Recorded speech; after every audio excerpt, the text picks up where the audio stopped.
Do I think we're in a simulation? Not in the way that you think. I don't actually believe that we are in the Matrix, that we're in some giant computer game. Okay, I don't believe that. But I do believe that we live in a world that can be easily manipulated by frequency vibration, frequency of, hard to say. It's really quite hard to say. Let's just put it like this. Have you ever walked into a room after an argument? Like, the feeling is residual. You can feel it. You knew it happened subconsciously or not. Your mood shifts. You may be a little bit more careful what you say. You might be a little bit more compliant to the people that are in it. And in fact, you might probably want to leave. These are all feelings we've all felt before. What I'm trying to say is that each interaction you have, each emotion you put out, each feeling, each thought that you put out creates a vibrational frequency that other people can feel. When two waves meet, their crests and their troughs align. From there, they birth vibrational frequencies. You might want to call this interference. All vibrational frequencies can be used to be both constructive or deconstructive. Humans emit field, and they can be manipulated.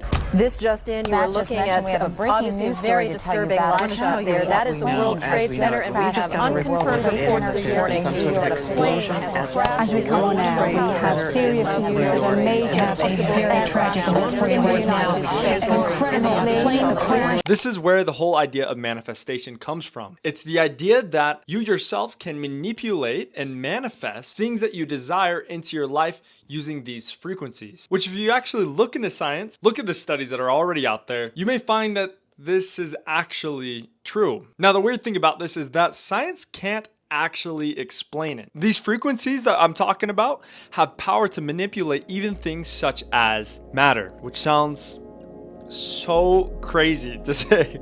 For example, there was a study done many years ago in which they actually looked at the molecular structure of water. They found that water actually replicates and seals words, intentions, and thoughts into its molecular structure, and actually changes. They found that as you prey upon water, the molecular structure actually crystallizes. It literally turns to it looks kind of like a snowflake. So you can literally manipulate the molecular structure or matter as a whole.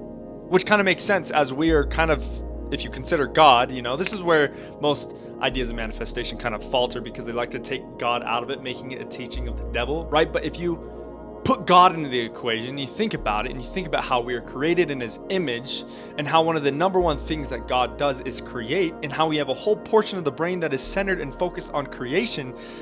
I mean, there's no limitations. It's the idea that your thoughts, your intentions actually emit frequency. Now let's talk about the human brain. The human brain actually it's complex. We know that. And its complexities speak through patterns of vibration, which is something we know. Well, how do they do that? They detect magnetic fields. And they don't just detect them, they interact with them. They interpret these fields. Kind of going back to my first point, like when you walk in a room after an argument, you can feel that your brain has already adapted to the vibration in the room, the vibe. Where do you think that came from? Where do you think that the word vibe came from? Emotional waves, they vibrate, they spread. They create both diversion, they influence behavior, they force compliance or incompliance. So things such as like fear can easily be used to manipulate an entire generation of people.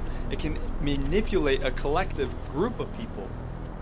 They found that when the Boston Marathon happened, the Boston Marathon bombing happened, that the people who received the most trauma were the people watching the news.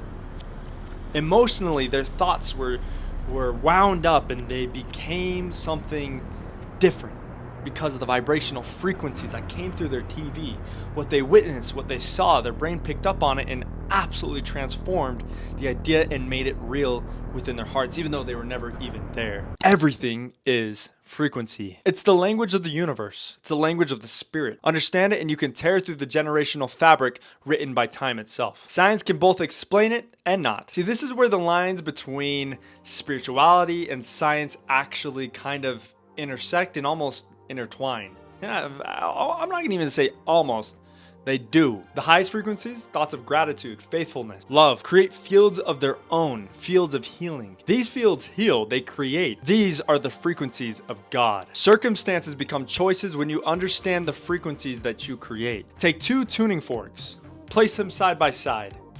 Strike one and see the other one vibrate.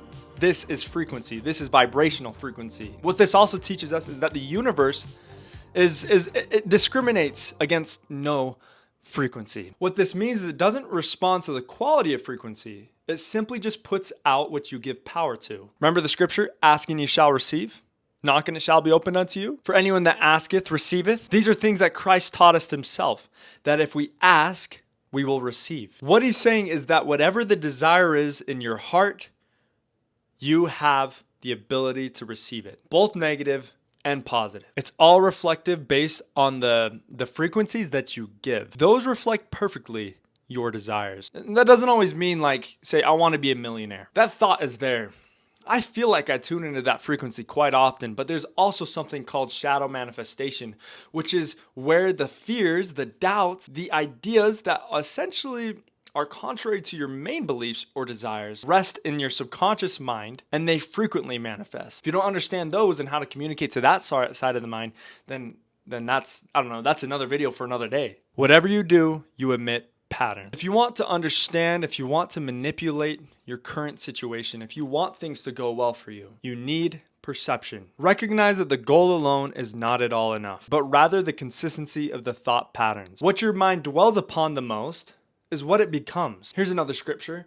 As a man thinketh in his heart, so is he. A direct reference to the power of frequency. The frequency of gratitude is the most powerful one. It's when something good happens, you kneel down and you pray immediately. Or if you're in a public place, you don't want people to see you, pray in your heart. As a man thinketh in his heart, so is he. And remember, the Lord doesn't judge based off of the things that you do. Simply because you ask for it doesn't mean that you truly desire it. When thought, emotion, and intention all meet together, it becomes a vibrational power to interrupt the forces and programs placed against you. Is it not so that Satan promised in the Garden of Eden after he deceived Adam and Eve? Did he not promise that he would use the bodies that God created for us to influence us, to manipulate us? It was a promise given by Satan himself to create opposition in our lives. If your hearts are not attuned to gratitude and faithfulness and love and kindness, if your heart is not tuned to the frequency that is of God and of creation, then you reap only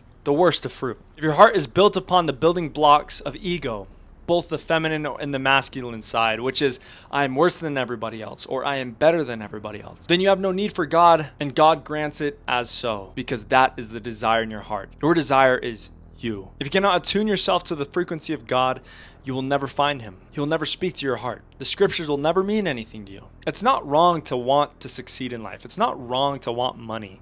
It's not wrong to want these things. It's wrong to want things if it's not a righteous desire. But remember, your mind is a machine of multiplication. What you put into it comes out in action and behavior and intention. And it feeds itself those same thoughts over and over and over again. Because our brains are systems of automation. When you attune yourself to the media, to the fear-mongering of the world and of Satan, when you align yourself with a political party, even though both political parties are built off of some truth, you are far from it, and they're aligned with Satan himself. You forget when Jesus Christ said that a house divided against itself cannot stand. The party you should be aligned to is the party of God. The party that says, do unto your neighbors as you would like done unto you. Love one another as Jesus has loved you. And put not your faith in the things of the world, in which dust collects and moths consume. For seek ye first the kingdom of heaven, and all of these things will be added upon you. For the frequency that the media gives you is the frequency of the devil. And if you are driven by money and by cars and lavish living and deliciousness, then again, you are only attuned